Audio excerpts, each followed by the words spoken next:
일부 제1장 충실하게 오늘을 살 것. 1871년 봄, 어떤 젊은 남자는 책 한 권을 펼쳤다가 자신의 미래에 지대한 영향을 미치게 될 구절 하나를 발견하게 된다. 몬트리올 종합병원의 의대생이었던 그는 과연 의사 자격시험에 통과할 수 있을지부터 앞으로 무엇을 해야 할지, 어떻게 경력을 쌓고 또 먹고 살 것인지를 두고 상념에 빠져 있었다. 그를 당대 최고의 물리학자로 거듭나도록 한 것은 다름 아닌 짧은 글귀 한 줄이었다. 그는 세계적 명성의 존스 홉킨스 의대를 설립했다. 그는 대영 제국의 의사가 누릴 수 있는 가장 큰 영예인 옥스퍼드 대학의 의학 흠정 교수가 되었으며 영국 왕으로부터 기사 자기를 받기까지 했다. 생을 마감하면서는 1466쪽에 달하는 2권의 두꺼운 전기를 남겼다. 이것은 윌리엄 오슬러 경의 이야기다. 여기 그가 그의 봄에 읽은 토머스 칼라일이라는 작가가 쓴 구절이 있다. 이 문장으로 인해 그는 걱정으로부터 자유로운 삶을 살 수 있었다. 먼 곳에서 막연히 떠오르는 것에 정신을 둘 것이 아니라 확실하게 눈앞에 있는 것을 실천하는 것이 중요하다. 그로부터 42년 후 봄을 맞아 피어난 튤립들이 교정을 가득 채운 따뜻한 어느 저녁, 윌리엄 오슬러 경은 예일 대학의 학생들 앞에서 이렇게 고백했다. 일반적으로 나와 같이 4개의 대학에서 교수직을 맡고 있으며 베스트셀러 작가인 사람을 두고 뛰어난 두뇌를 지녔을 것으로 생각하는 경향이 있습니다만 그건 사실이 아닙니다. 내 가까운 지인들은 내 머리가 아주 평범하다는 걸 잘 알고 있습니다. 그렇다면 그의 눈부신 커리어의 비밀은 무엇이었을까? 그는 모든 것이 오늘의 경계를 명확히 하는 습관 덕분이라고 했다. 여기서 그는 무엇을 말하려는 것일까? 예일 강연이 있기 몇 달 전 이 유명한 의사는 대형 여객선을 타고 대서양을 횡단했다. 여객선의 선장이 조타실에서 버튼 하나를 누르자 덜커덩 소리가 나더니 배의 여러 부분이 순식간에 움직이며 방수구역을 만드는 것이었다. 오슬러 경은 말을 이어갔다. 자, 여러분 모두는 이 거대한 여객선보다도 훨씬 완벽한 구조를 갖추고 있습니다. 그리고 유럽과 아메리카를 오가는 것보다 더 긴 여행을 계획하고 있을 겁니다. 그렇기에 정신을 통제하는 법을 배워 오늘의 경계를 명확히 나눌 수 있어야 합니다.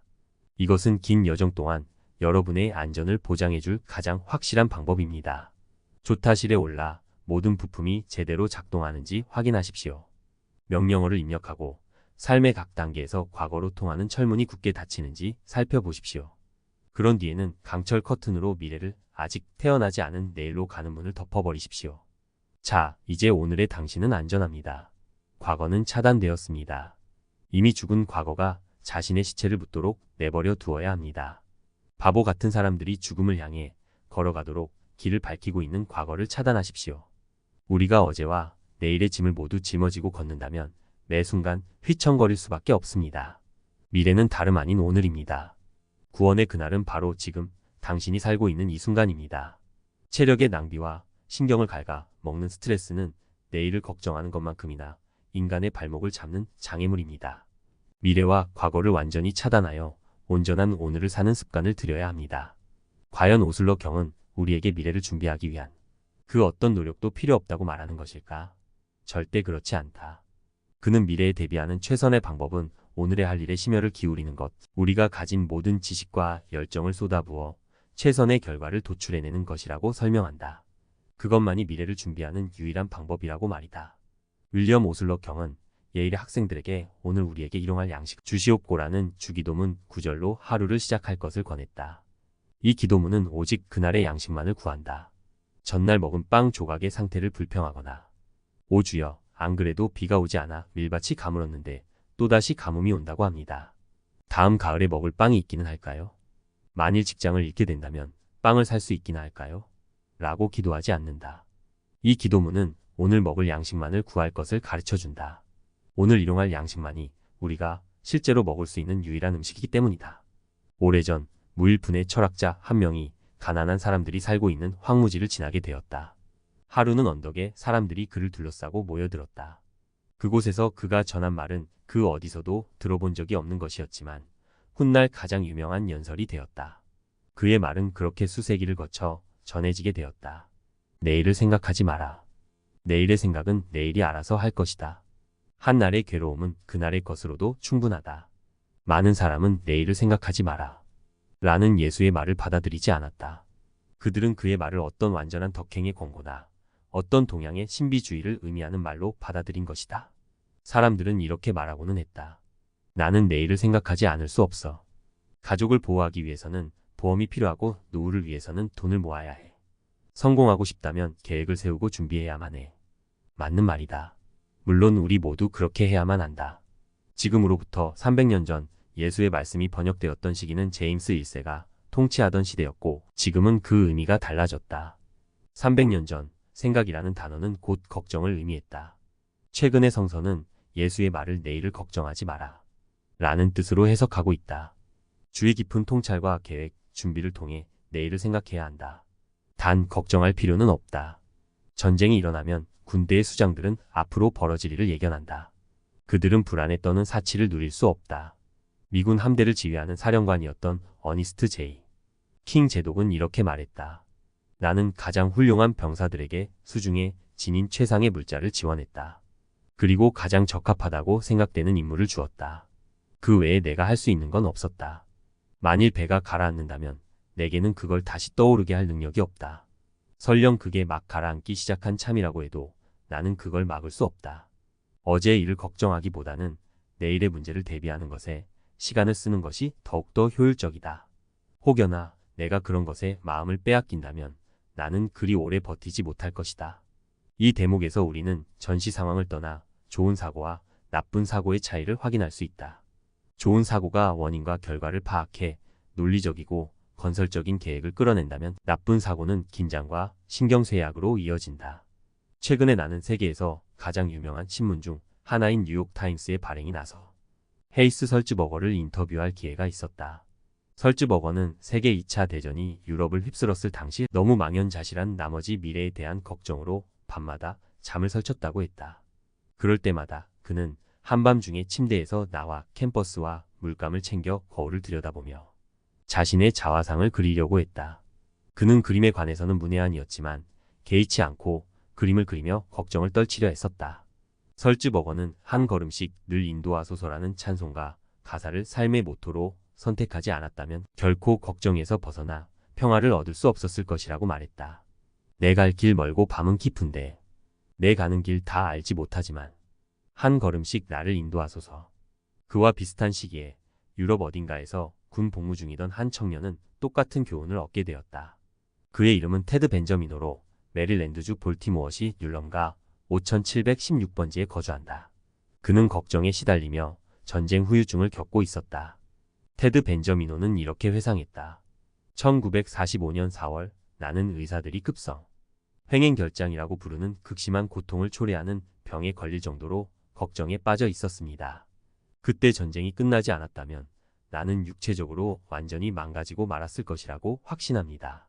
나는 완전히 지쳐 있었습니다. 나는 94보 병사단의 유해 발굴단 소속 하사관이었습니다. 당시 94보 병사단의 유해 발굴단 소속 하사관이었던 내가 맡은 일은 임무를 수행하는 중에 전사했거나 실종되었거나 부상을 입은 모든 사람을 기록하고 관리하는 것이었습니다. 전쟁이 한참 고조되었을 때 감회장되었던 아군과 적군의 유해를 발굴하는 일도 도와야 했습니다. 그들의 개인 소지품을 모아 소중하게 간직할 만한 부모나 가까운 사람들에게 보내는 일을 하기도 했습니다. 나는 곤란하거나 중대한 실수를 저지를지도 모른다는 공포로 걱정을 놓지 못했습니다. 임무를 제대로 마칠 수 있을지 태어난 지 겨우 16개월 된 아직 한 번도 만난 적 없는 아들의 손을 잡아볼 수나 있을지 모르겠다는 사실도 걱정으로 다가왔습니다. 걱정과 육체적 피로로 체중이 15kg나 빠졌습니다. 거의 미쳐버릴 정도로 제정신이 아닌 상태였습니다. 손을 보면 뼈와 가죽밖에 남아있지 않았습니다. 나는 육체적 파멸의 상태로 집에 돌아가게 될까 봐 잔뜩 겁을 먹었습니다. 나는 결국 무너졌고 아이처럼 흐느껴 울고는 했습니다. 너무도 위축돼 있던 나머지 혼자 있을 때마다 눈물이 쏟아졌습니다. 벌지 전투가 시작된 후 나는 다시는 정상적인 사람의 삶을 살 수 없을 거라는 단념과 함께 매일 울며 보냈습니다. 나는 결국 육군 진료소로 보내졌습니다. 그때 육군 의사가 내게 해준 충고는 내 인생을 완전히 뒤바꾸어 놓았습니다. 그는 내 몸을 꼼꼼하게 진료한 후 문제는 다름 아닌 마음에 있다고 알려주었습니다. 그는 이렇게 말했습니다. 테드, 나는 당신이 삶을 모래시계라고 여겼으면 좋겠어요. 모래시계 꼭대기에는 수천 개의 모래알이 있어요. 그리고 모래알은 천천히 일정하게 중간에 좁은 구멍을 통과하지요. 당신이나 나나 모래시계를 부수지 않는 이상 한 번에 한 알 이상의 모래가 통과하도록 할 수 없어요. 당신도 나도 우리 모두 이 모래시계와 같아요. 우리는 아침에 눈을 뜨면서 그날 해야 할 일 수백 가지를 떠올리지만 결국 모든 일은 모래알이 한 알씩 모래시계 구멍을 통과하듯 한 번에 한 가지 일씩 천천히 일정하게 해내야 하는 거예요. 그렇지 않으면 결국 몸도 마음도 모두 망가뜨리고 말 거예요. 나는 깊은 인상을 남겼던 그날 이후 한 번에 모래 한 알, 한 번에 한 가지 일이라는 그의 철학을 매일같이 연습했습니다. 그 충고는 전쟁 동안 나의 신체적, 정신적 건강을 지켜주었습니다. 그리고 지금 내가 하는 일에서도 큰 도움을 주었습니다. 나는 볼티모어에 있는 커머셜 크레딧 컴퍼니의 재고 관리 직원으로 일하고 있습니다. 나는 회사 생활을 하며 군에 있을 때와 똑같은 문제를 마주했습니다.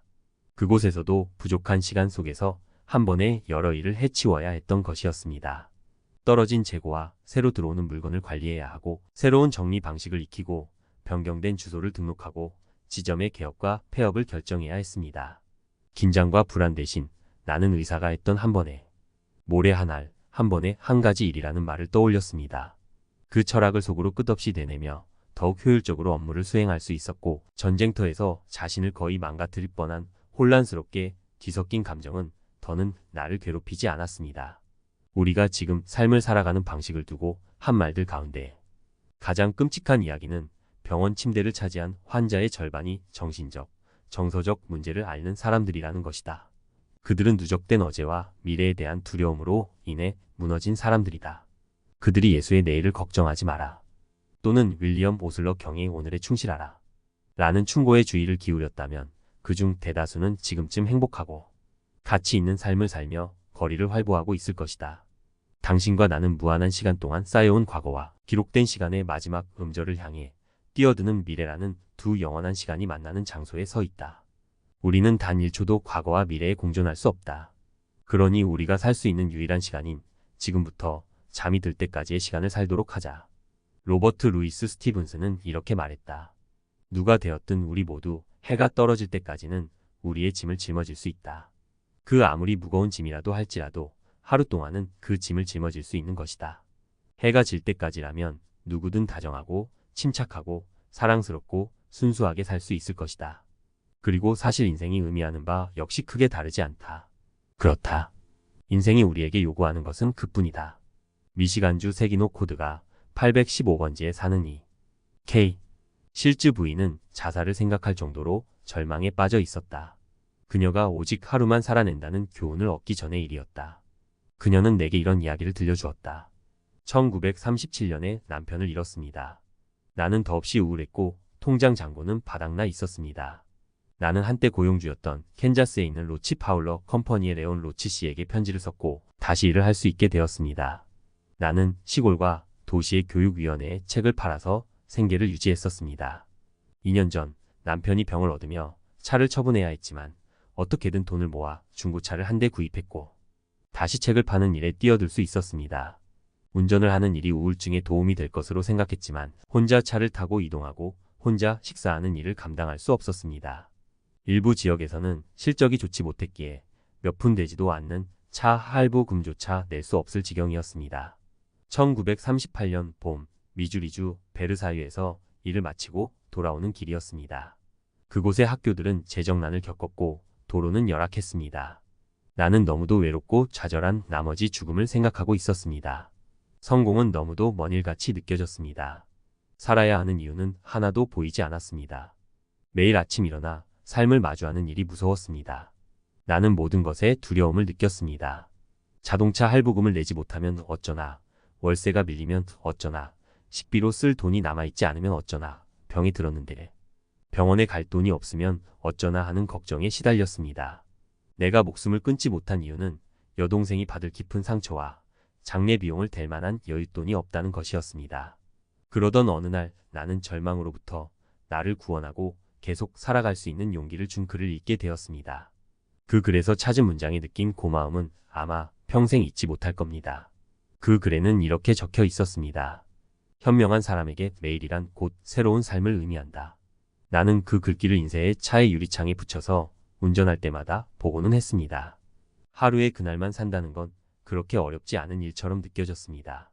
나는 어제 일은 잊어버리고 내일에 대해서는 생각하지 않는 법을 배웠습니다. 매일 아침 나는 스스로 이렇게 말하고는 했습니다. 오늘은 새로운 삶이야. 그렇게 나는 외로움과 가난에 대한 공포에서 벗어날 수 있게 되었습니다. 나는 행복해졌고 제법 성공을 이룬 데다 삶에 대한 열정과 사랑도 충분히 가지게 되었습니다. 이제는 삶이 어떻게 흘러간데도 겁먹지 않을 거란 걸 알게 되었습니다. 내가 더는 미래를 두려워하지 않는다는 것도 알게 되었습니다. 이제는 사람이 하루에 살 수 있는 날은 오직 그날 하루뿐이고 현명한 사람에게 매일이란 곧 새로운 삶을 의미한다. 라는 걸 깨닫게 되었습니다. 이 시를 누가 썼다고 생각하는가? 행복한 사람. 홀로 행복한 사람. 오늘을 자신의 것이라고 부를 수 있는 사람. 확신을 가지고 이렇게 말할 수 있는 사람. 내일이여 최악의 날이 되려거든 그렇게 하여라. 나는 오늘을 살리라. 현대에 쓰였다고 해도 믿을 이야기다. 그렇지 않은가? 놀랍게도 이 시는 기원전 30년에 로마의 시인 호라티우스가 쓴 시다. 내가 아는 인간 본능의 가장 비극적인 요소 중 하나는 우리에게 삶을 미루는 습성이 있다는 것이다. 우리는 모두 지평선 너머에 있는 마법 같은 장미 정원을 꿈꾸지만 오늘 당장 창밖에 피어있는 장미를 즐기는 법은 알지 못했다. 왜 그렇게 바보같이 살아야만 하는 것일까? 스티븐 리콕은 이렇게 말했다. 하찮은 인생이 흘러가는 이상한 모습을 보라. 어린아이는 내가 더 잘하면이라고 말한다. 이게 무슨 소리인가 하면 이 아이가 자라서 내가 어른이 되면이라고 말하게 된다는 것이다. 막상 어른이 된 아이는 내가 결혼하면이라고 말할 것이다. 결혼을 한 뒤에는 결국 내가 은퇴하면으로 생각이 흐를 것이고 은퇴할 무렵이 되어 지나온 길을 되돌아볼 때 차디찬 바람 한 점만이 남아있다는 걸 깨닫게 될 것이다. 아마 그때쯤이면 기차는 이미 떠났고 돌이킬 수 있는 건 없을 것이다. 삶은 매일 매 시간을 살아가는 것이라는 사실을 우리는 너무 늦게 깨닫곤 한다. 디트로이트시에 살았던 에드워드 S. 에반스는 삶이란 매일 매 시간을 살아가는 것이다. 라는 사실을 깨닫기 전까지 걱정으로 인해 삶을 포기할 뻔했었다. 가난하게 자란 에드워드 에반스는 첫 직업으로 신문을 팔았다. 그 뒤로는 마트의 점원으로 근무했다. 시간이 흐른 뒤 7명이나 되는 식소를 책임지게 된 그는 도서관에서 보조사서로 일하게 되었다. 급여는 아주 적었지만 그는 일을 그만두는 것에 두려움을 느꼈다. 그가 자립할 결심을 하는 데는 8년의 세월이 필요했다. 하지만 일을 시작하기 무섭게 그나마도 빌려야 했던 55달러의 투자금을 1년 만에 2만 달러의 수익을 내는 사업으로 발전시켰다. 그러나 그 뒤 몹시 심각한 재앙이 닥쳤다. 보증을 섰던 친구가 파산한 것이었다. 재앙은 그것으로 끝나지 않았다. 그의 모든 재산을 맡겨둔 은행 역시 파산해버렸다. 그는 전 재산을 잃어버렸을 뿐 아니라 1만 6천 달러의 빚까지 떠맡게 되었다. 그의 신경은 더는 버틸 수 없었다. 그는 이렇게 회상했다. 나는 잠도 잘 수 없었고 음식을 삼킬 수도 없었습니다. 오직 걱정으로 인해 생긴 희한한 병이었습니다. 어느 날 나는 길을 걷다가 정신을 잃고 쓰러졌습니다. 그리고 몸을 가눌 수가 없게 되었습니다. 침대에 눕자 온몸이 불덩이처럼 뜨거워졌습니다.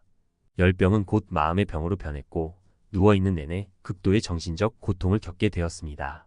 그렇게 하루가 멀다고 쇠약해져 갔고 결국 의사는 내가 2주밖에 살 수 없을 것이라고 선고했습니다. 충격을 받은 나는 유언장을 쓴 뒤 침대로 돌아가 끝을 기다렸습니다. 더는 애쓰거나 걱정할 필요가 없어 보였습니다. 나는 모든 것을 포기하고 긴장을 놓아버린 뒤 깊은 잠이 들었습니다. 지난 몇 주간 하루에 2시간 이상 자본 적이 없었습니다. 속세의 문제들이 나와 함께 끝을 향해 빨려 들어가게 되었다고 생각하니 아이처럼 고요히 단잠을 자게 되었던 것입니다. 그러자 나를 기진맥진하게 했던 피로가 사라지기 시작했습니다. 식욕이 돌아오게 되면서 체중이 증가했습니다. 그로부터 몇 주 후 나는 목발을 짚고 걸을 수 있게 되었습니다. 6주가 지나자 다시 일하러 나갈 수 있었습니다. 나는 연간 2만 달러를 벌 때도 있었지만 이제는 주급이 30달러밖에 되지 않는 일에도 기쁨을 느끼게 되었습니다. 나는 자동차를 선적할 때 사용하는 고정용 블록을 판매하는 일을 시작했습니다.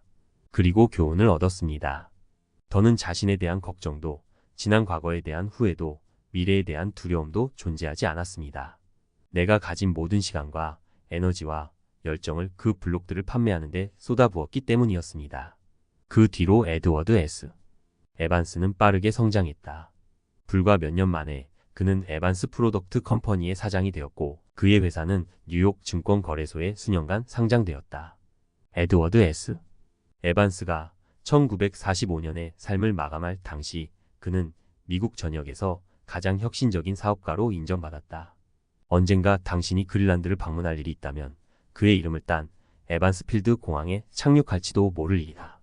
이 이야기가 알려주는 것은 에드워드 S. 에반스가 걱정의 어리석은 면을 깨닫지 못하고 충실한 오늘을 사는 방법을 배우지 못했다면 그는 결코 성공의 맛을 보지 못했을 것이라는 사실이다. 화이트 퀸이 이렇게 말한 걸 기억할 것이다. 내일을 위한 잼도 있고 어제를 위한 잼도 있지만 오늘을 위한 잼은 없어. 우리 대부분이 그렇다. 어제의 잼을 끓이고 내일 먹을 잼을 걱정하느라 정작 오늘 빵에 바를 잼은 없다. 하다못해 프랑스의 위대한 철학자 몽테뉴도 똑같은 실수를 저질렀다. 그는 이렇게 말했다. 내 인생은 결국 절대 일어나지 않은 불행으로 가득했다. 나의 삶도 당신의 삶도 마찬가지였다. 또 단테는 이렇게 말했다. 이날은 다시는 밝아오지 않을 날이다. 삶은 놀라운 속도로 빠르게 사라져간다. 우리는 시속 30km의 속도로 우주를 가로지르고 있다. 오늘은 우리가 가진 가장 소중한 재산이자 가장 확실한 재산이다. 기원전 500년 그리스의 철학자 헤라클레이토스는 제자들에게 이런 말을 한 적이 있다. 변화의 법칙을 제외한 모든 것이 변한다. 우리는 같은 강물에 두 번 발을 들일 수 없다. 강물은 몇 초 변화하고 그 속에 발을 들인 인간 역시 마찬가지이다. 인생은 끊임없는 변화의 장이다. 가장 확실한 것은 오늘이다. 왜 끊임없는 변화와 불확실성에 뒤덮인 내일의 문제를 해결하려 애쓰며 오늘을 사는 미덕을 망치려 하는가? 옛 로마 시대 사람들은 이미 완벽한 표현을 하고 있었다. 현재를 즐겨라. 오늘을 붙잡아라. 라는 의미의 카르페 디엠이 그것이다. 그러니 오늘을 붙잡아서 최대한 활용하라. 이건 로엘 토마스의 인생 철학이기도 하다. 나는 최근에 그의 농장에서 주말을 보낸 적이 있다.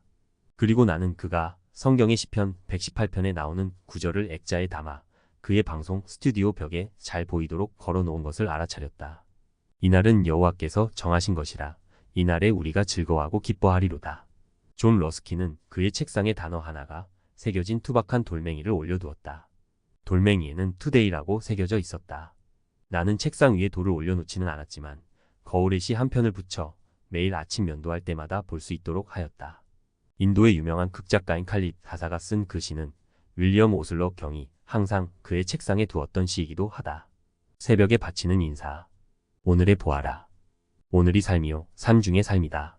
그 짧은 길에 당신 존재의 진실과 현실이 성장에 더없는 행복이 행동의 영예가 업적의 광채가 모두 놓여 있다. 어제는 꿈이고 내일은 그저 환상일 뿐이다. 하지만 잘 산 오늘은 어제를 행복한 꿈으로 그리고 모든 내일을 희망찬 환상으로 만든다. 그러니 오늘을 똑바로 보아라. 그것이 새벽에 바치는 인사이니라.